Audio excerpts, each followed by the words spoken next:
This is one of the earliest cigarette packets I've got. I think this comes from the 1880s by Copes, called Figaro, 12 cigarettes for sixpence. But the manufacturers soon learned that they needed to make their packets more attractive. So on this one we've got a young lady playing a tambourine, I think. This was made by John Wood and Co.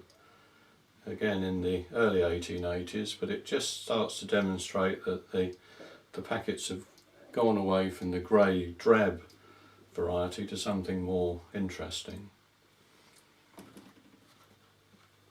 Now, 1894, this is a Titbits packet, and this is by B. Moratti and Sons, which actually shows the same image that used to be on the Titbits magazines.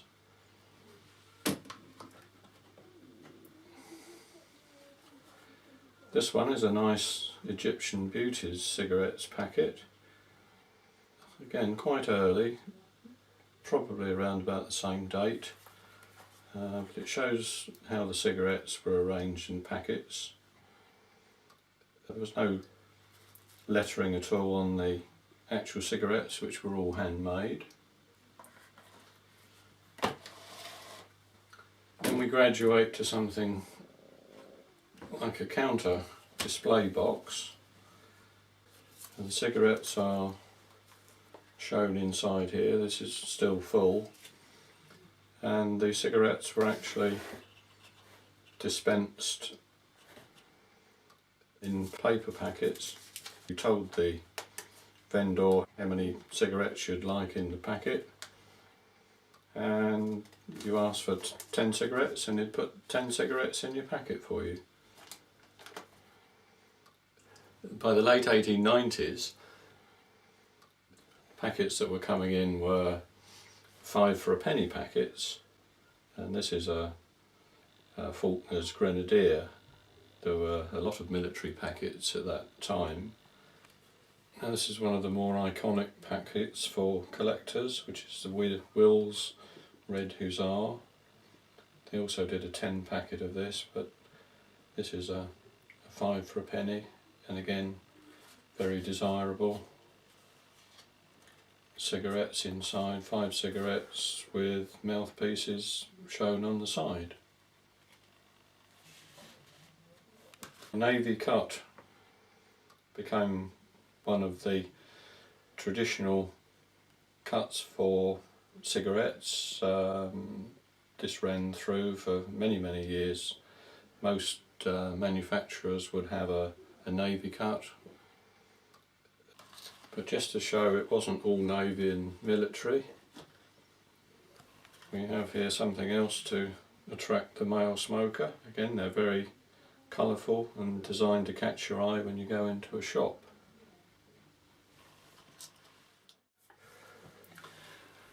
Right, here we have something totally different, which is the old Matchbox cigarettes, but they're enclosed in a metal holder.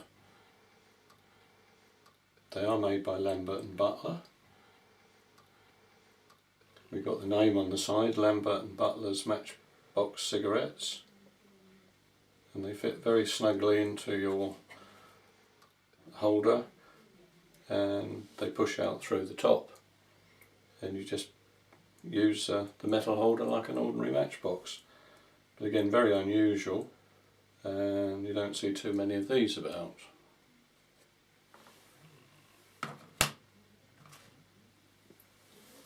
This is one of the prettier Egyptian Blossom cigarettes by B. Moratti and Sons.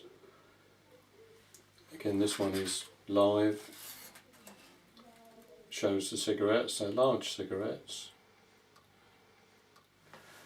Just to illustrate how different and diverse things can be, a little later on in the late 40s and early 50s we could buy packets like this. This is Simpson, Studwell and Swick Limited of London and New York, and we have here some Banquet cigarettes, and they're quite different. They actually come in tubes, which is more like a large cigar. The tubes are sealed, they have a cork in the end, then you have the cork tip and a very large cigarette. I don't think they could have lasted too long. I imagine they were quite expensive to produce, and I think they would have fallen out of fashion fairly quickly. Equally, in complete contrast to that, we have Lilliput cigarettes, which I think primarily were aimed for the female market, and they're a very small cigarette, as the name Lilliput suggests, and I think we've got 18 or 20 cigarettes in this one.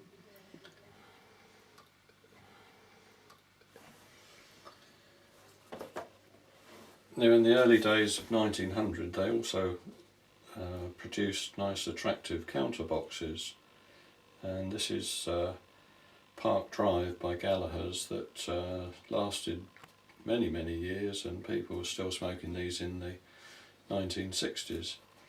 But when you open the box, you find them nicely displayed inside. These are all 10 for twopence packets.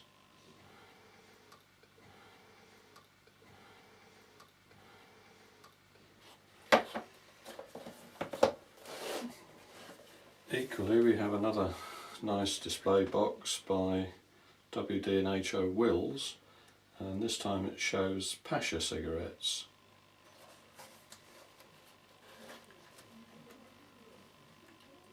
This is a nice blue packet with gold lettering, and I have to say, in those early days they were quite liberal with the gold.